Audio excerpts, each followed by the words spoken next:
Welcome back to geometry.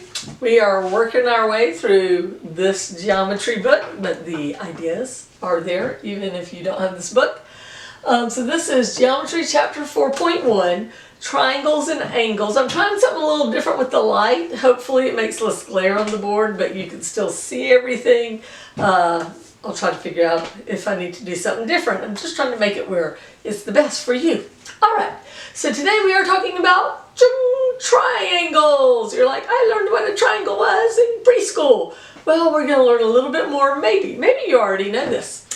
So, a triangle has 3 sides. I bet you knew that. Now, you can classify triangles by their sides or by their angles. And so one way to classify a triangle by its sides, or if all 3 are the same. This one I actually used a ruler, and those are each 6 inches, so they are all equal. So this is called equilateral. The symbol for this is you draw a red line through each side, and those red lines mean that those are the same. Another one is called isosceles. That's fun to say. It has 2 sides that are the same and one that's not. Those were 6 inches, that one was not. So these 2 get the red lines showing they're the same. Now, these 2 that are the same are called legs. The bottom that's not the same is called the base. Right?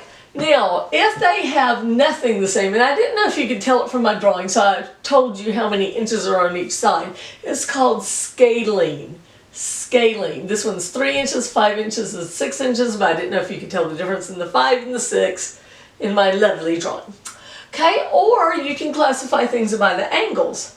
An acute triangle, all the angles are less than 90 degrees. So the angles, this is going to look weird, are less than 90 degrees. There's Pac-Man, 90 degrees is more. Now, a long time ago, so an acute angle, if this had been an arrowhead, it is sharp. Do you see that? And a long time, and the word acute still means sharp, like smart. If someone says, oh, that's an acute observation, that means you just said something smart. But the funny thing is the base part of it, cute, also used to mean smart. But it's changed over time. Our language changes. And so now cute means good looking.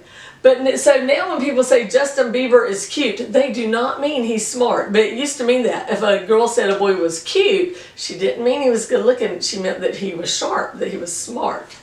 So acute is sharp. It's the angles are less than 90 degrees. And remember, 90 degrees is the letter L. Okay? And the next one is equal angular. Notice how I didn't draw it.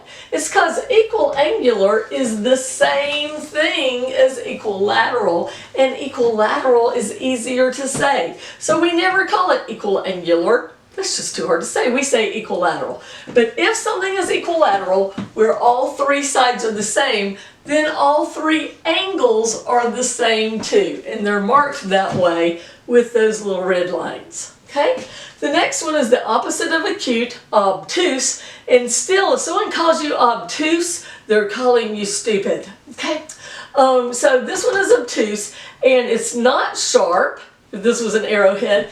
And this angle is more, the angle is more, there's Pac-Man wanting to eat it, than 90 degrees. So it's like a dull arrowhead. It's obtuse. More than 90 degrees, more opened up than the letter L. You can open your hand bigger than the letter L. Okay, acute, obtuse, equal angular. Okay, the next one is a right triangle, and I already told you a right triangle is like the letter L. The right triangle, for any triangle, the longest side is called the hypotenuse. I used to see a cartoon where they put a hippopotamus on it and said the hippopotamus or something. But anyway, it's not hippopotamus, it's hypotenuse. And it's the longest side. The 2 sides that are not the hypotenuse, that are not the long side, are also called legs, just like with the isosceles. So right triangles also have legs. I'd stick my leg up there, but not that flexible. All right, so here is a triangle, and the longest side is the hypotenuse. The angles labeled here A, B, and C are the pointy parts, and in geometry the pointy parts are the vertex or vertices. Okay, this is angle A right here. This side, that if this was like a megaphone that's across from it, is called the opposite of angle A. This one that's next to it is called the adjacent to angle A, or the adjacent of angle A. Adjacent means next to. Sometimes you'll hear about an adjacent lot. It means a lot that's next to something, like a field. Now, the hypotenuse is also adjacent to A, but it's not called the adjacent because it's the hypotenuse. So there's always the hypotenuse and the adjacent that are next to something, but only the one that's not the hypotenuse is the adjacent. Alright? Now, remember I told you I'll tell you when things are important and not important? This is not really important. Like you learn it in this section, and it's not something we come back to. The rest of this triangle stuff, extremely important. We're going to talk more about triangles than you can ever imagine there is to say about triangles. You're just going to go, there's no way there's anything more to say about triangles, but wait, there is. Alright, so angles on the inside of a triangle are called interior angles. But if you extended the lines to make them keep going, then one angle on each side as you go around that touches the triangle is called the exterior angle. And every now and then you have to know something about an exterior angle. Now this is extremely important. SAT, ACT, college entrance, this class from now on, is the Triangle Sum Theorem. And it's this. Imagine this was a paper triangle. And I ripped, the corners off, and I lined them up in a line. They would make a straight line. They would be 180 degrees. The three angles of a triangle always added up equal 180, just like a straight line. Extremely important.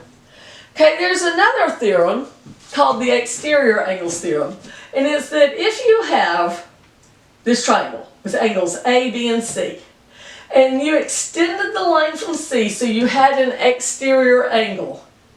If you add up angle A and angle B, they would equal angle 1, this exterior angle. They like that one on the SAT and the ACT, so it's kind of important.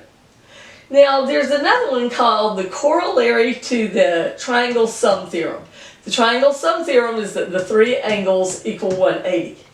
And it's that if it's a right triangle, then we know this one is 90. And 90 plus 90 is 180. So we know that the other two added together have to be 90. Because all together it's got to be 180 and half of it's already 90. If that makes sense. Okay, so here's an example. If this angle was x and that one's 2x, we can solve for x. Because we would know a plus b equals 90. So we're going to substitute in x for a and 2x for b. X plus 2x is 3x. Why is x not alone? It's being multiplied by 3. What's the opposite? Divide by 3. What you do to one side, you do to the other. 90 divided by 3 is 30. And so x equals 30. Angle A is x. And 2x is b. 2 times 30 is 60. So angle B was 60. So this is a 30, 60, 90 degree triangle. Very classic American triangle. Other countries too. Alright, so that's it for 4.1. I think triangles are interesting. Math is great. See you later.